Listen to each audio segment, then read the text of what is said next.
Namaste, friends. This is Aparna, and I hope you're all keeping well. It has been a long time since I connected with you all on YouTube. But during this Corona lockdown period, it is very important that we look after ourselves, our mind, and bodies. And mindfulness is all about staying in the present moment. That means staying in here and now. And when now seems so difficult, what do we do then? I would say still stay present in this very moment. Because many of you who are subscribed to my channel, it's a very, very small channel, and most of you know me personally, and most of you would have attended my mindfulness workshops at some stage. And I hope you are still practicing some of it, what you learned on the day.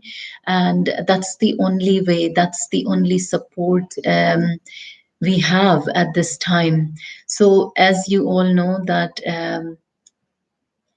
Dr. John Kabat-Zinn, who is called Father of Mindfulness, is always saying how important it is to stay in the present moment, because the definition of mindfulness itself says paying attention in a particular way on purpose in the present moment and non-judgmentally. So every part of this definition is equally important. That means paying attention to this very present moment. And you will say that present moment is not nice, but that means you're judging it, because present moment is just the present moment. It's neither good nor bad, not beautiful nor ugly, and it's just the way it is. So accept it and embrace it, and then see the miracles happen. Because we we can apply all the principles of mindfulness during this corona lockdown period. So during this period, stress level is quite high, fear level is very high, and more people are either staying down in the memory lane when they were free, they were moving around doing things what they love doing, or they are just running into future to see how it will be like again when we will go out and about and will be able to travel and do things that we are planning to do. And that is true, it is all going to happen. But by just presuming and running away from the present moment, you're not going to achieve anything. So my advice for all of you is to pay as much attention as you can to your body and mind, to make sure that you stay healthy and you boost your immune system. Because if you look at this coronavirus, it is a very atypical virus, I would call it. Because atypical virus means a virus that does not have the characteristic of ordinary viruses that we are familiar with. So scientists are discovering new information every day about this virus, and we are getting more and more wise about this virus, but we are still waiting for those type of testing where we will get to know whether this virus gives you immunity once you get it, or the scientists are still working if they can find a vaccine for this virus. So in the time being, you've got to see what are the choices, and the choices are what they are, whether you accept them or not. So the choice is that there are, like, choice is what you can do and what you can't do. So where is the focus? The focus is mainly on things that we can't do or that we are not allowed to do. But instead, I would suggest that bring your focus on the things that you can do. So what you can still do is to make your body strong, so that this coronavirus can't attack you. Or even if as a nurse you have to still go out and work in the community and be exposed, then your body and mind will be that strong that even if you got the virus, the effect on your respiratory system and your body organs will be minimal, which means your immune system will be able to fight it off without much damage to the body. So let's see what we can do and how we can apply these principles of mindfulness by adopting those attitudes of mindfulness on this coronavirus situation, because mindfulness is amazing that it can be applied in any situation, in any scenario, and it is still appears as relevant as with anything else. So first of all, non-judging. Non-judging is the very important principle of mindfulness. Means do not judge the present moment. Don't call it good or bad, because present moment is just present moment. And in mindfulness, we don't run away from the present moment. Instead, we stay with it, we face it, and then we know that it's going to pass. Nothing lasts forever. So recognize your response, cultivate discernment. This is the time to decide what works for you, because I may be saying something, but that may not suit your personal circumstances, your own personal situation. Then just work it out what works for you in this situation. So have that clarity, have that wisdom, and create your own response.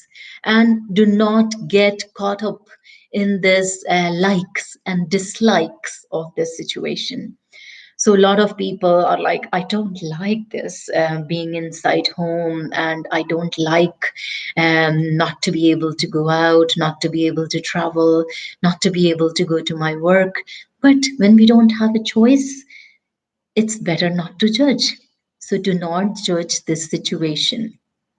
And if you do end up judging and not liking this situation, then don't judge the judging mind.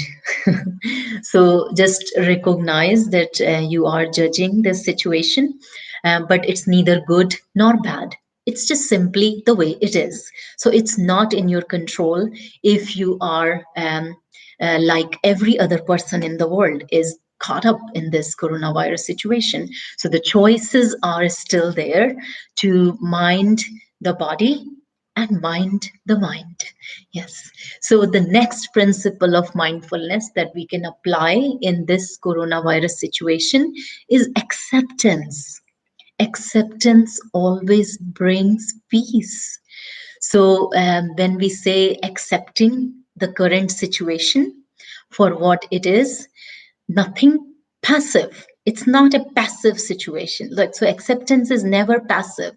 Acceptance is the most active thing that you can do, because every word, every input that you're taking in is creating a scene inside our mind, and our mind creates a lot of thoughts depending on what we are feeding in. So somebody who's watching just this news all day, that how many people are dying, which part of the world, what's the number. It's okay to watch news and be informed, especially if you're in a healthcare job. You need to know the reality, but you don't need to be engrossed in this number all the time. Accept that this is the reality for the moment, and I'm going to work with this reality. And recognize actually of the things, without acceptance of the situation, it's very hard to accept that what is available. So you won't be able to see the choices that are available for you to keep your body and mind healthy and to boost your immune system, unless you accept the situation. So accept it, that I can't do these things, but I can still do these things. And be in this mode of gratitude. So have that thankful attitude towards things that are still available to you. If you're still lucky to have the job, if you're still lucky to have this healthy body, healthy mind, then recognize that and accept and work with it. So then the next principle of mindfulness that we say is going to apply in this coronavirus situation is letting go. Letting go means it's just completely stark opposite of clinging or grasping. And when we are in that mode of clinging and grasping, that means we are fixated on one idea. And it's so important not to be fixated on anything, because letting go will give you that freedom to make your choices. So things will come in life that are pleasant, and things will come in life that are not pleasant. But if you don't get caught up in that desire of liking and disliking things, then you can be in that attitude of letting go, move on, feel great, no matter what.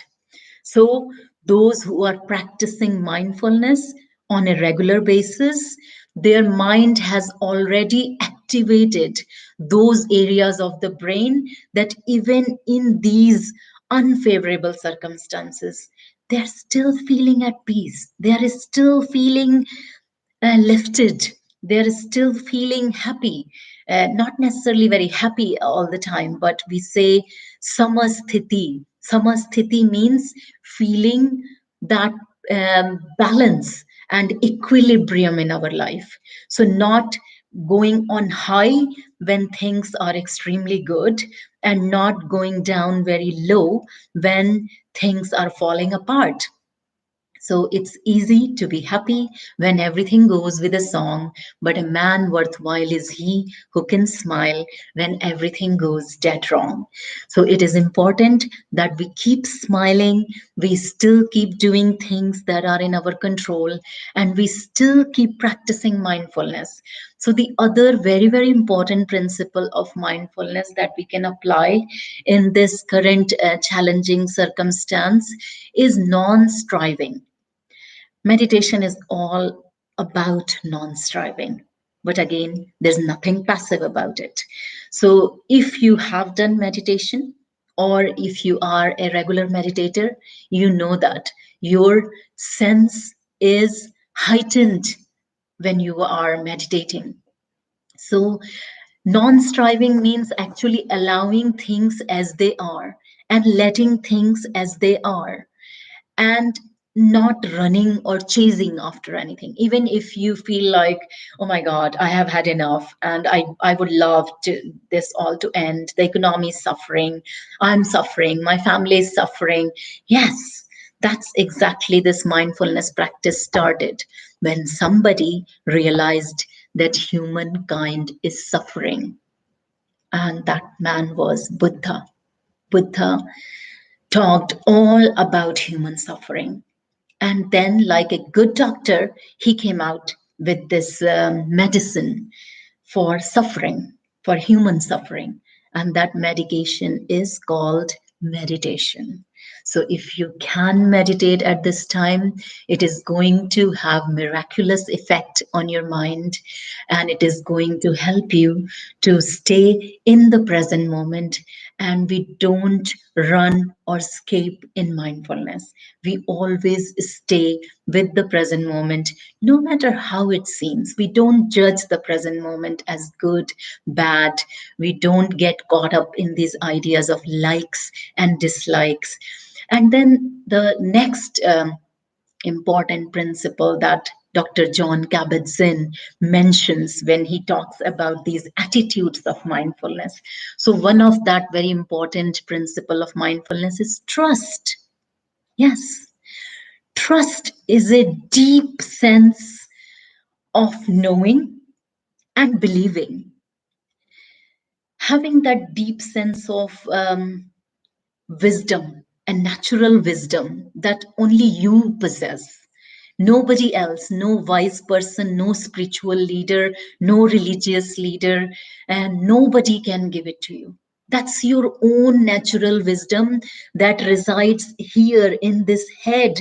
Everybody has it, but not everybody will take time to activate this natural wisdom, because We are always kind of just lost with these five senses, and the focus is always outward. So when I say focus is always outward, so eyes are always looking out and taking in the information. Ears are always listening and taking in the information. So our sensory organs are inundated with lots of external information and we get overwhelmed with it. But it is so important that we go inward. At this time when you can't go out, you go inside, because there's no lock there. Nobody can ever stop you but only yourself from going inside.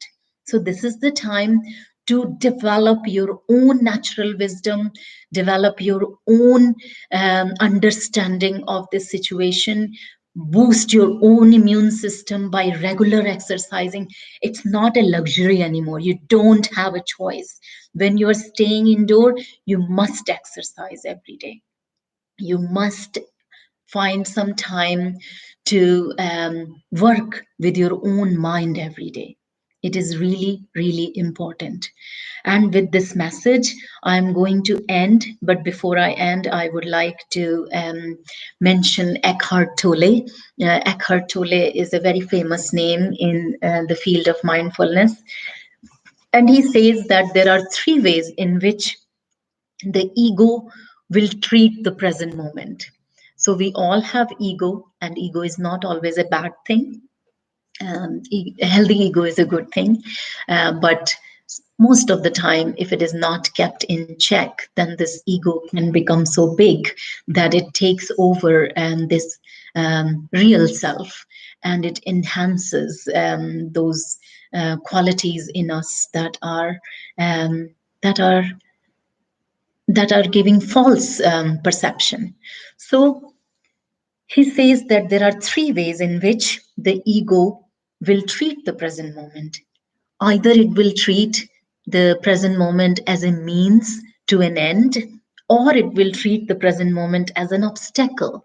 The majority of the world at present seeing the present moment as an obstacle, because it's kind of focusing that this coronavirus has come as an obstacle to my freedom, and I'm not free anymore. And I can't go out and I can't meet my friends, or unfortunately, a lot of people who are dying, even at the time of their passing, their families can't be together. So it is a very, very hard time for human beings. And then the third way the ego can treat the present moment is as an enemy. So those who are seeing this present moment of corona lockdown as an enemy are going to develop mental health issues. And it is sad to say that 20% rise has already been recorded by many world's health institutions, that the mental health cases are increasing. And I'm really upset because I actually got a news from one of my past colleague whose husband has committed suicide. So it is a very tough time for a lot of human beings. And those who have never worked with their body or mind before, probably they are going to find it even more hard to start it now. But the time is always now. If you've never done it, it's not late. You can start it now and work with your body and work with your mind. So when you react against the form that life takes at this present moment, and when you treat the now as a means or as an obstacle or as an enemy, then you are boosting that false identity of the ego. So it is very important to keep the ego in check, because our mind has this tendency of zooming in to negative and zooming in and making it larger and bigger, and creating it as a bigger threat than what it is. So it magnifies negative circumstances and situations. So just keep it in check and work with your breath. So if you can't do anything else, and just practice this breathing exercise of, we call it mindful breathing. So I'm going to just give you a very simple instruction and then I will end today's talk.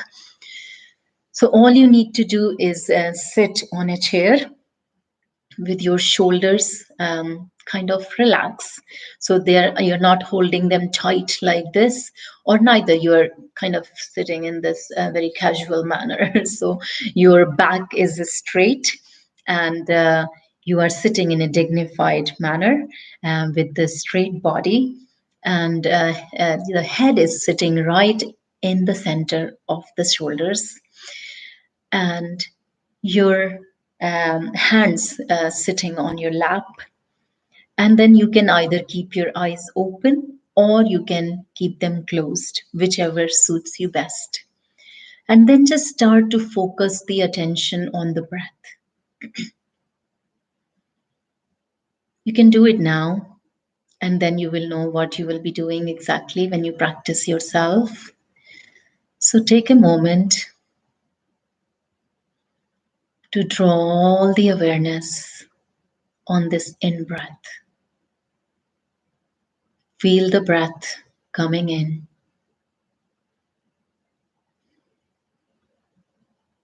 Every time you're breathing in, focus on the breath. Feel the breath coming in, and the area where you will be aware of it is here, the nostrils. So breathe in.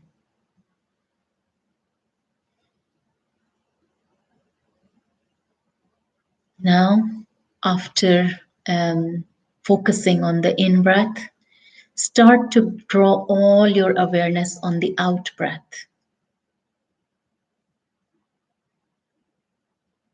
Feel the breath going out.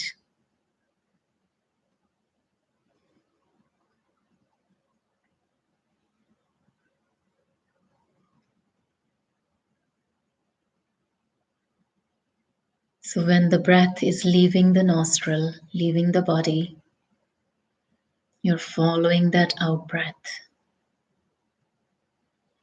So this is the most simple tip on mindful breathing that anybody can follow who even doesn't have any previous experience of mindfulness practice. So please pay some attention to the in breath, to the out breath, and see how that plays out to you, because it's not magic. It's not a myth. It's not a tale that I'm telling you. It's a scientific evidence-based information. A lot of researchers have shown that even focusing on a couple of breaths activates your parasympathetic nervous system, and your parasympathetic nervous system is designed and equipped to calm you down. So anybody who's feeling stressed, anxious, overwhelmed, frustrated, angry, all those thoughts that are causing negative emotions. So if we just ask the person to immediately draw the attention to the in breath, to the out breath. So it's not a magic. Their heartbeat will start to slow down, and their heartbeat and the breathing both will slow down, and they will immediately start to sense calmness and peace. And I'm wishing you and your family a very safe exit through this coronavirus. And hope you all remain healthy and well. And we will meet again soon. Namaste, friends. Please do take care. Love you all.